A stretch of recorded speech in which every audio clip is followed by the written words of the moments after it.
Hey, what's up? Ryan McCulloch from nextgenerationmusicsessions.com. In today's video, I'm going to give you 5 tips for creating more effective practice routines. Coming up next.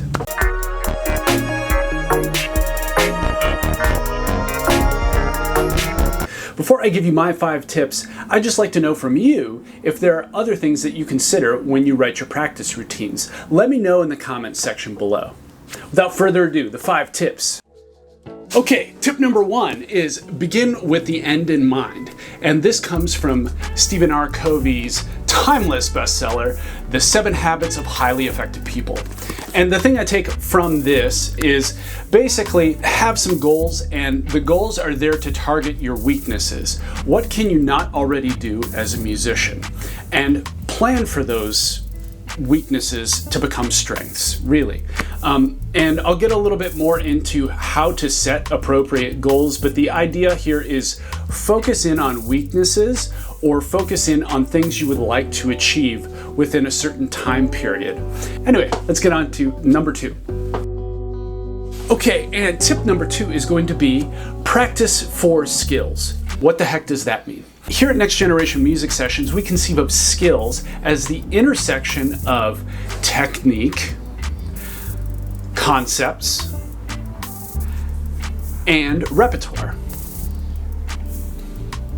So when we think of skills, we think of things that have the application of concept, technique, and the application of these two in repertoire. As you're working on a piece, what are some of the techniques that you need in order to execute the piece? And what are some of the things that you need to know as far as keys, scale patterns, and as far as technique goes, maybe like legato, staccato, whatever those things look like, whatever they are on your instrument, to have some sort of set way of making sure that you know the distinction between a piece of music, the components of the piece of music that are the concepts, right? And the physical components of the piece of music, how you execute the piece of music.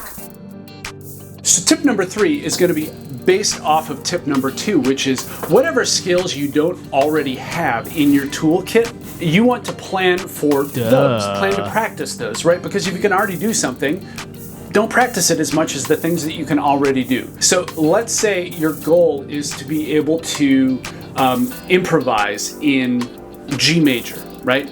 And let's just say you want to be able to do this in a manner like, I don't know, Eric Johnson, right? A good way to do that, to work on that skill of being able to improvise in G major, is to look at Cliffs of Dover, right? There you'll be able to acquire a new piece of rep, a ton of new technique, and a ton of concepts that will allow you to improvise in the key of G major, right? Just as an example.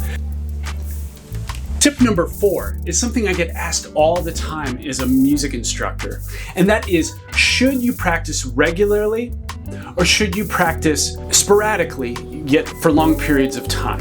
And really what this gets at is, how do I organize my life so that I can still, be a professional or go to school, and then also, have some sort of a social life, and I still want to practice, right? And what a lot of professionals end up finding is that, they can clear out some time on the weekends, but during the week it's hit or miss, right?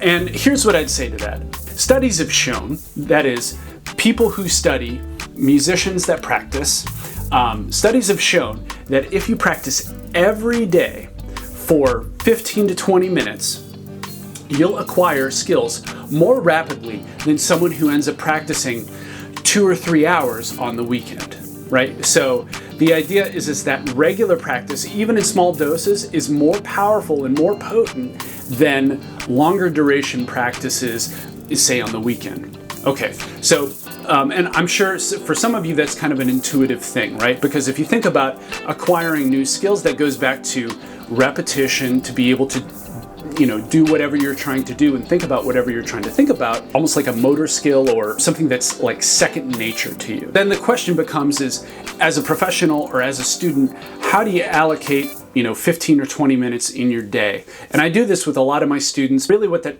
entails is looking at your day and figuring out where you can cut down on transitions between certain activities, right? And finally, tip number 5 is segment your practice session into 3 different segments.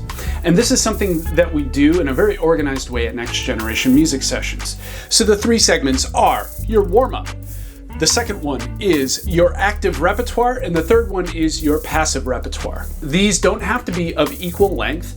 I would say warm-up is incredibly subjective and is going to change from day to day, but I try to make warm-up about a quarter of my practice time, whatever that looks like. And then your active repertoire is going to be the majority of your time, at least 50% to 60, even 75% of your practice time. And then you want to give yourself a little bit of time toward the end of your practice session to work on some passive repertoire. Let me just talk about each one of these segments and why they're important. Warm-up. So your warm-up is important because if you're not a professional musician, you're a professional of some other sort. Let's say you sell insurance, or you are, I don't know, a programmer, or whatever you do that you're really, really good at. Those skills, while I'm sure there's some overlap with musical skills, are remarkably different than playing an instrument. So you want to get your music brain turned on. What does that mean? That means you want to get your fingers synchronized if you play guitar. That means you want to get used to counting 1, 2, 3, 4 and subdividing beats. That means you want to get your ears tuned into hearing correct pitches, hearing good intonation. All of these sorts of things that are very musical and very different things than what you're doing throughout the rest of your working life. Your active repertoire. That is the stuff, the repertoire, the songs, the etudes, the pieces that you're currently working on, that you're trying to get under your belt, right? And this, I often have students who think that, this segment is just the song that they're working on. And really, if you practice a song from beginning to end, or a piece from beginning to end, you might not be able to get from measure 1 to measure, 105 within one practice session. Why? Because there are going to be some spots that are difficult for you to play.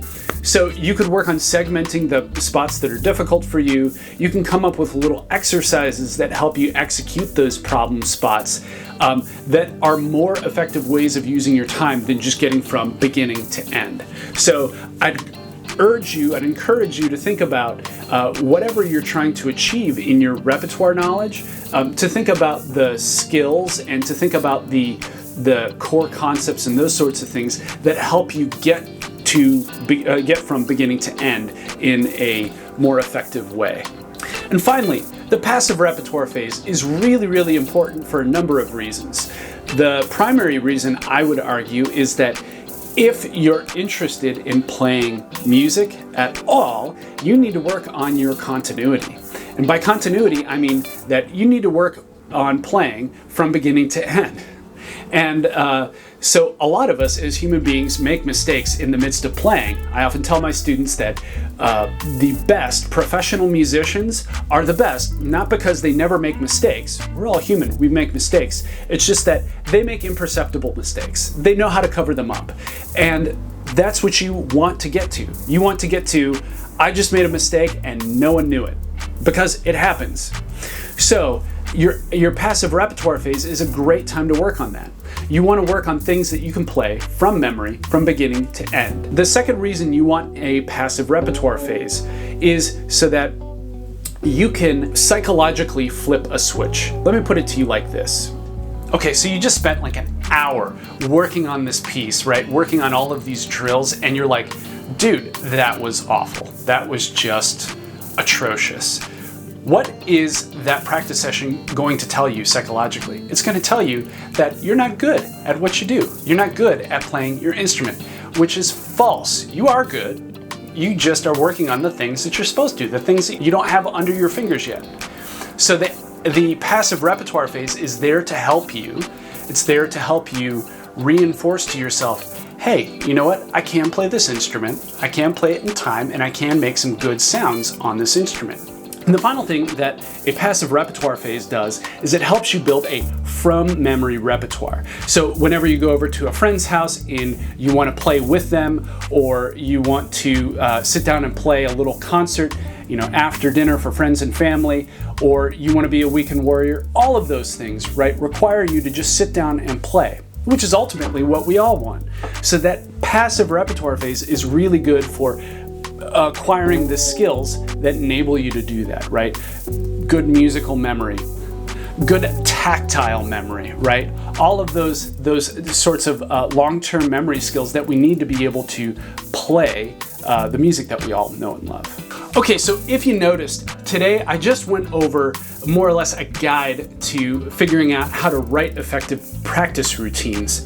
I didn't make it instrument specific. If you're a beginner guitar player, that is, you're just unboxing your first guitar and you got it set up, you have the strings all tuned and everything, and you don't know what to do next, check out this video here. This is gonna really help you start putting the wheels in motion to start working on playing chords in time, which I would argue as a guitarist is 90% of what you're supposed to be doing. So check out that video and I'll see you next time.